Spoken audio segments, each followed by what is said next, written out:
స్పష్టంగా ఏం అర్థమైంది నీకు? ఎందుకు తీసుకుంటున్నావు బాప్తిస్మ? క్షమాపణ నిమిత్తం, ఆత్మరక్షణ నిమిత్తం, పరలోక రాజ్య పౌరత్వ నిమిత్తం. యేసయ్య దగ్గర చేరాలన్నా.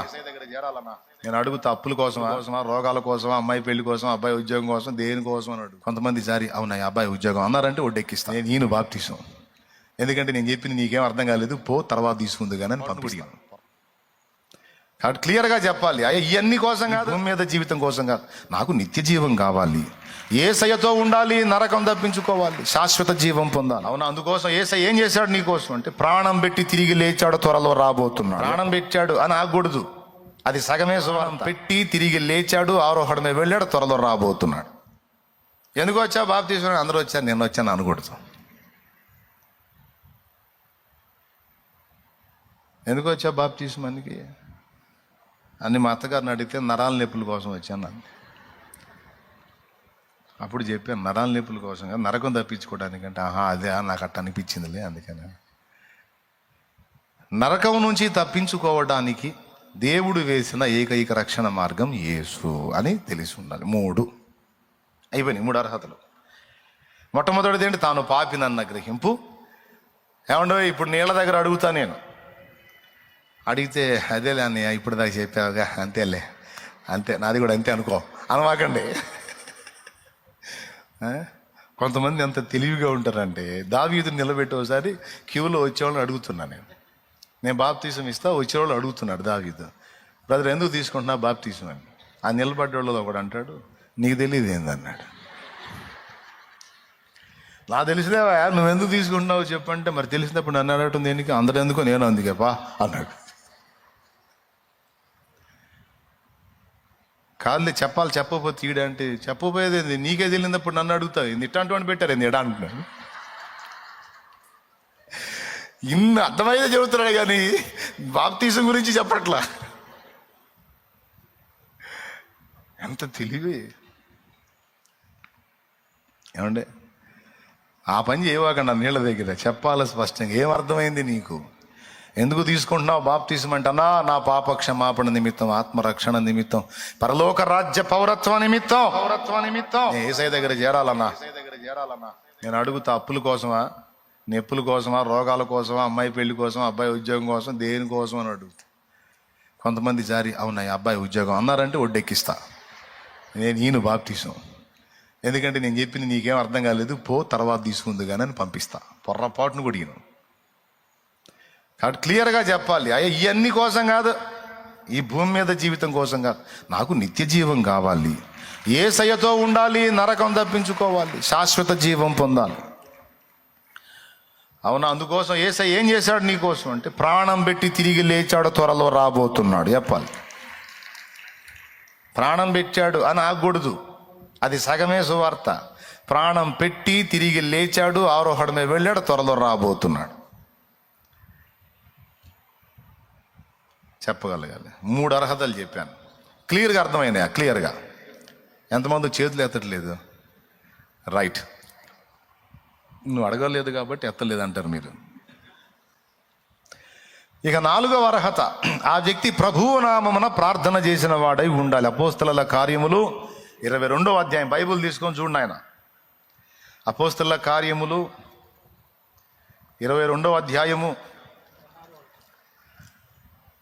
16వ వచనం చదువు.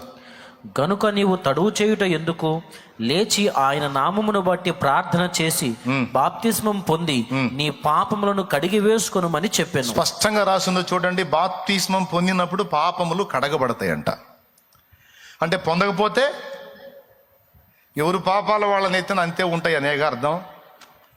అందుకే మొత్తుకొని చెప్పేది, కడిగేసుకోండి అయ్యా బాబు, కడిగేసుకోండి, ఆ చేసిన కర్మలు కడిగేసుకోండి, పరిశుద్ధులు కాండి, రక్షణ పొందండి, దేవుని రాజ్యానికి వారసులు కండి. ఇంక ఈ పని ఎవరు చేయలేదు, ఉన్న ఏకైక రక్షణ మార్గం యేసయ్యనయ్యా, నమ్మండి అంటేనేమో తిడుతున్నారు, కొడుతున్నారు, చంపుతున్నారు, ఇష్టం వచ్చినట్టుగా సువార్త ప్రకటించే బిడ్డల్ని ద్వేషిస్తూ ఉన్నారు.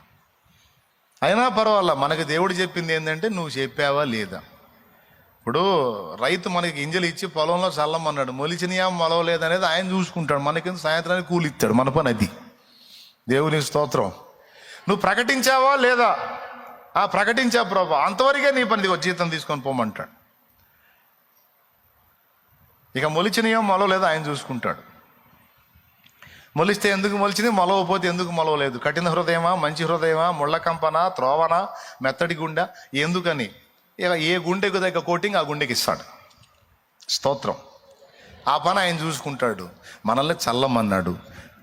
ఏం చేయమన్నాడు? నా గటి మీద చెయ్యిని వేసి వెనుకకు చూడక సాగడి వారిని, నా గటి మీద చెయ్యిని వేసి వెనుకకు చూడక సాగడి వారిని, భారము కలిగి సువార్త గింజలు, భారము కలిగి సువార్త గింజలు దున్నిన ఎదలో చల్లెడి వారిని, దున్నిన ఎదలో చల్లెడి వారిని, పంపుము దేవా పనివారలను పంటను కోయుటకు, మేలు పంటను కోయుటకు. దేవునికి మహిమ.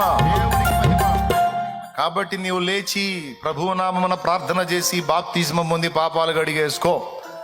అంటే బాప్తిస్మం పొందితే కడగబడితే, పొందకపోతే కడగబడ. అందుకే చెప్తున్నాం బాప్తిస్మం. ఎందుకు శాల్యమన్నా పదే పదే చెప్తాడంటే దేవుడు చెప్పిన ఆజ్ఞ అది. బాప్తిస్మం అంటే కడిగి వేసుకొనుట, కడిగేసుకో. చెప్పకపోతే నాది నేరమా కాదా, తప్పా కాదా? అందుకే చెబుతా. ఈయనేవాడింటాడు, ఎగతాళి చేసేవాడు ఎగతాళి చేసి, నాకు అనవసరం. యజమానుడు చెప్పాడు, నేను చేస్తా, అంతే. కాబట్టి 4వ అర్హత, ప్రభువునామమున ప్రార్థన చేసే అలవాటు ఉందా అన్నా? నాకుందన్నా, నేను రోజు ప్రార్థన చేసుకుంటున్నా అనే మాట చెప్పగలగాలి. ప్రార్థన ఇంతవరకు చేయలేదులే, ఇక చేద్దాం అనుకుంటున్నానులే అన్నా కొంచెం ఆనందమే. చేసి తర్వాత తీసుకోయని చెబుతా.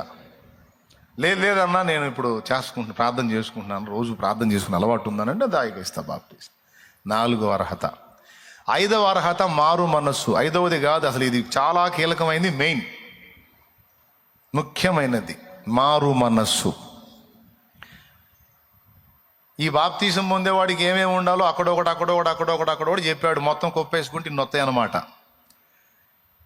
ఇది అపోస్తల కార్యం 2వ అధ్యాయం 38వ వచనంలో ఉంది.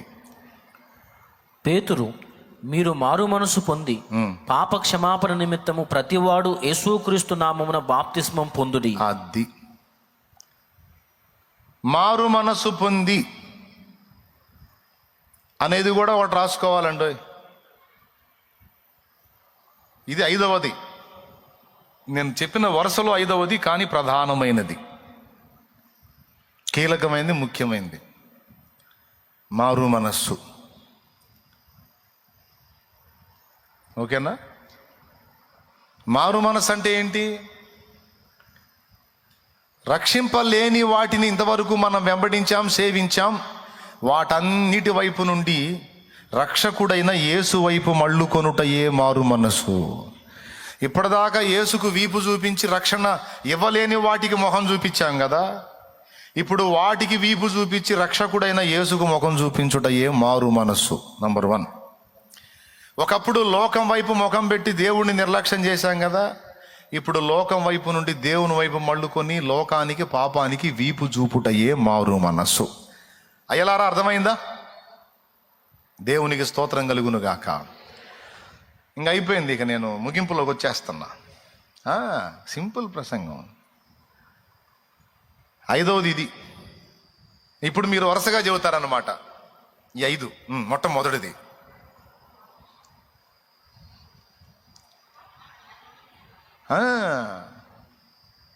సహోదరులారా, రక్షణ పొందుటకు నేనేమి చేయవలను, మేమేమి చేతుమని 2 సార్లు అడిగారు బైబిల్లో.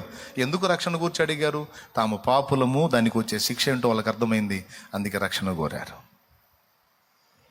కాబట్టి పాపినన్న గ్రహింపు మొదట బాప్తిస్మం పొందేవాడికి ఉండాలి.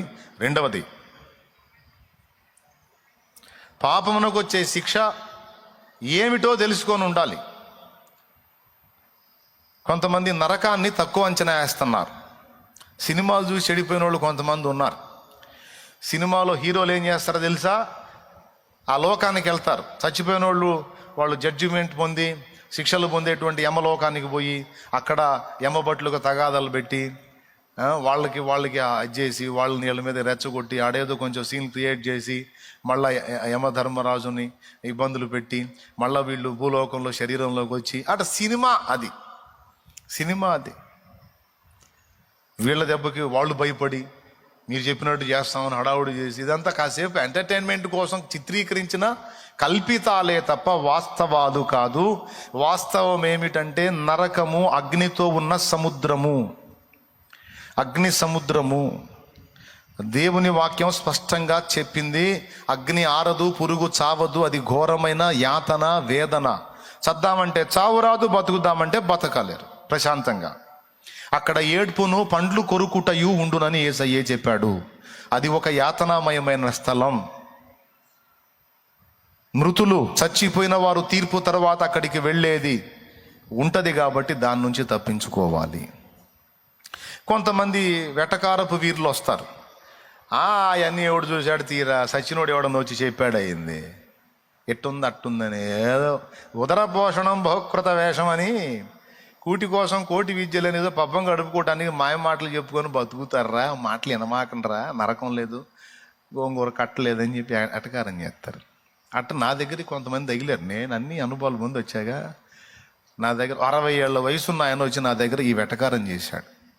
60 ఏళ్ల వయసు వచ్చి ఈ వెటకారం చేశాడు. ఎవరు చూశారు ఎన్ని ఉన్నాయని అన్నాడు. నేను అన్నాను, నువ్వేం విశ్వసిస్తున్నావు అన్న, ఇవన్నీ లేవని నమ్ముతాను. ఓకే, నువ్వు అలానే నమ్ము, ఉన్నాయని నేను నమ్ముతా.